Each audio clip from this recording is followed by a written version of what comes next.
नमस्कार, capital TV देख रहे हैं आप। मैं हूं आपके साथ पूजा। ब्रेकिंग नाउ में बड़ी खबर आपको बता रहे हैं। बस कुछ ही देर के बाद नरेंद्र मोदी लगातार तीसरी बार प्रधानमंत्री पद की शपथ लेंगे, पर इस शपथ समारोह को लेकर विपक्षी पार्टियों में खलबली मच गई है।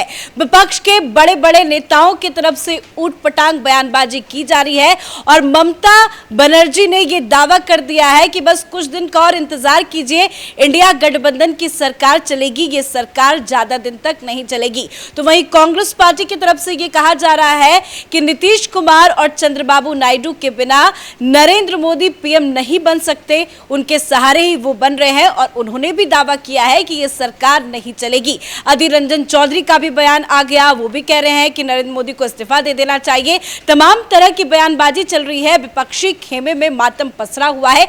आखिर क्यों विपक्ष बौखला रहा है और इस तरह की बयानबाजी कर वो चाहता क्या है, तमाम इन मुद्दों पे चर्चा करेंगे। मेरे साथ जुड़े हैं कैपिटल टीवी के editor in chief doctor Manish Kumar. अभी बस कुछ ही देर के बाद शपथ होना है, लेकिन ये विपक्षी पार्टियां क्या चाहती है, क्यों इस तरह का बयान, बधाई क्यों नहीं दे रही? देखिए, मिर्ची लगी हुई है और बार बार शुरुआती दौर से मैं कह रहा हूं कि these people are a bad loser. ये हार मानने को तैयार ही नहीं है। हम लोगों के पूर्वांचल की तरफ कहा जाता है कि थेथर हो गए ये लोग, ब्लंट, बुद्धि काम नहीं कर रही है।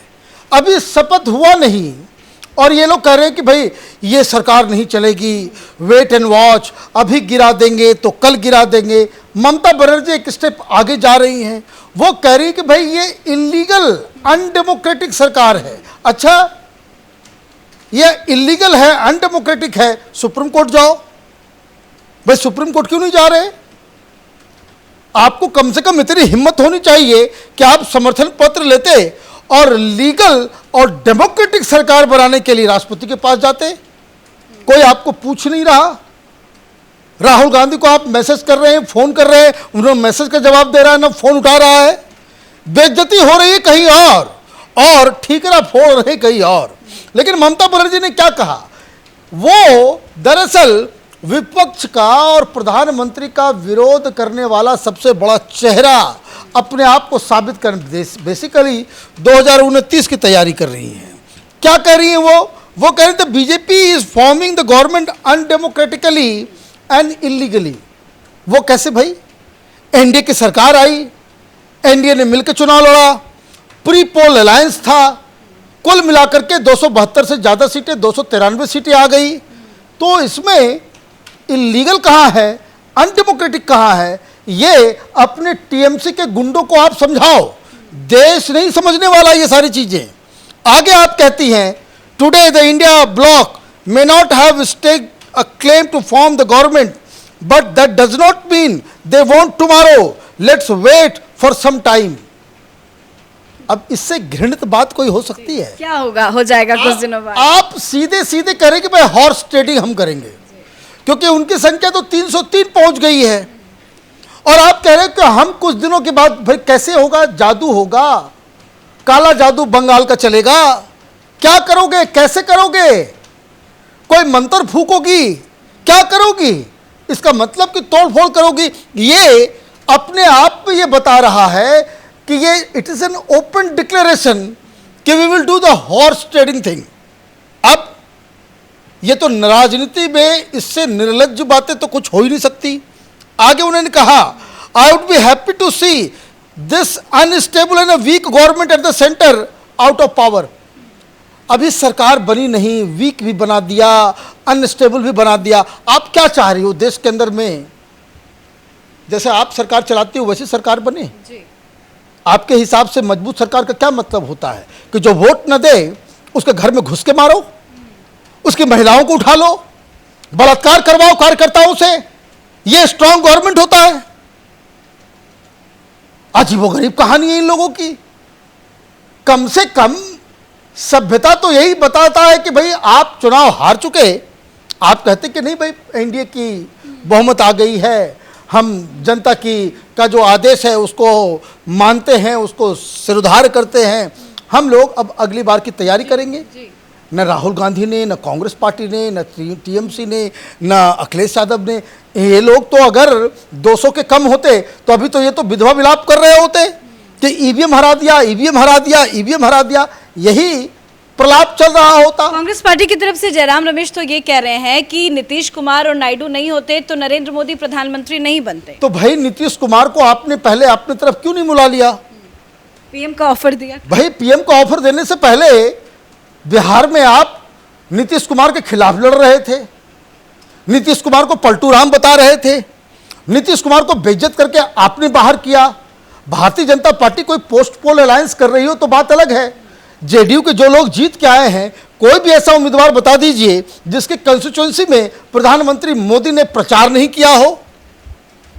मतलब आप लोगों की निर्लज्जता का कोई सीमा नहीं है। और इनके जो जितने चिंटू पिंटू हैं, जितने चट्टे बट्टे मीडिया में आकर के भाषण दे रहे हैं, अचानक से प्रधानमंत्री मोदी के पैर क्या छू लिए, वो सब गालियां देने लग रहे हैं नीतीश कुमार को। अचानक से नीतीश कुमार का मेंटल इंबैलेंस भी हो गया, क्योंकि आपके इस कुचक्र में, आपके इस पाप में वो शामिल नहीं हुए, तो आपने गालियां देना शुरू कर दिया। ममता बनर्जी और क्या कह रही है? वो कह रही है the country needs change, the country wants change, this mandate was for the change. भाई वो तो दिख नहीं रहा है, कैसे चेंज, कैसे चेंज? कांग्रेस पार्टी को 99 सीट्स आई हैं सिर्फ।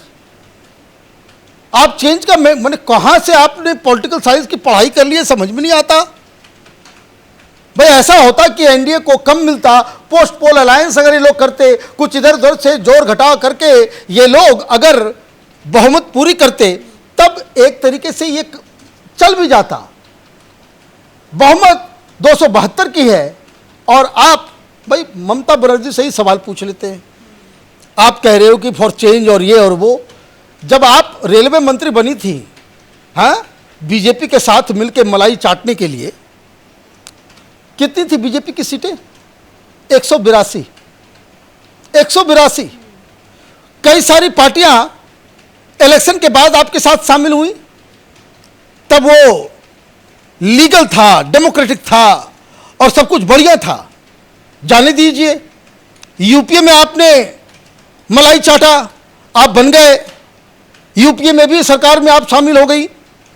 कितना था कांग्रेस पार्टी को सीटें? 145। यहां 240 है बीजेपी के पास और कोई पोस्ट पोल अलायंस नहीं है। यूपीए 1 में आपने डीएमके को एनडीए से छीन के इधर जोड़ तोड़ करके आपने बनाया था। और बहुत 2019 में भी जब सरकार बनी तो उस समय भी 206 सीटें ही आई थी कांग्रेस पार्टी को। तो वो लीगल है, वो डेमोक्रेटिक है, पता नहीं कहां से दिक्कत। ये मिर्ची क्यों लग रही है? हाँ, दिक्कत ये है कि सारी गंदगी, सारा काम करके इन लोगों ने देख लिया, लेकिन प्रधानमंत्री मोदी को वो हिला नहीं सके। प्रधानमंत्री मोदी बस अब कुछ घंटे में नरेंद्र दामोदर मोदी तीसरी बार वो शपथ लेंगे। ये आवाज गूंजेगी, ये आवाज गूंजेगी। ये इसलिए देखिए इतनी पीड़ा हो गई है, इतने खराब इस तरह के they are that kind of bad losers कि आपको बुलाया भी गया तो आप जा नहीं रहे हो। कम से कम ये देश की सरकार है, जनता का फैसला है। बीजेपी से आप लड़िए, आप प्रधानमंत्री मोदी से लड़िए, लेकिन जनादेश के खिलाफ आप इस तरह की बातें कहेंगे, ये पब्लिक जो है जाए ना जाए इस तरह का बयान देना, कम से कम बधाई दे देते, कुछ अच्छी बातें कर देते, इस तरह की चीजें क्यों नहीं? ये घृणा से सराबोर है। और जो सबसे बड़ी चीज जो है कि कोई न केजरीवाल की तरफ से बधाई, न अखिलेश के, ये सारे लोग 2029 में प्रधानमंत्री बनना चाह रहे हैं कि भाई, तो उसके लिए क्या करना होगा? तो प्रधानमंत्री मोदी का सबसे बड़ा विरोधी कौन है वो साबित करने के लिए ये आपस में ही एक दूसरे के साथ कंपटीशन कर रहे हैं। सर अपडेट के लिए, तो वाकई में विपक्ष ने जो भी तिगड़मबाजी लगाई थी कुछ भी सक्सेस नहीं हुआ, विपक्ष के हाथ में कुछ भी नहीं लगा, जिससे विपक्ष पूरी तरह से बौखला उठा है। विपक्ष की सारी साजिश नाकाम हो गई है और उसी को लेकर जब आज नरेंद्र मोदी तीसरी बार शपथ लेने जा रहे हैं तो विपक्षी पार्टियों की तरफ से सवाल खड़े किए जा रहे हैं और ये दावा किया जा रहा है कि ये सरकार ज्यादा दिन तक नहीं चलेगी। पर नरेंद्र मोदी ने 5 साल नहीं अगले 10 साल का सपना देखा है कि किस तरह से भारत को आगे लेकर जाना है। इस बड़ी खबर में मेरे साथ फिलहाल इतना ही। कैमरा पर्सन रवि के साथ मैं पूजा, कैपिटल टीवी।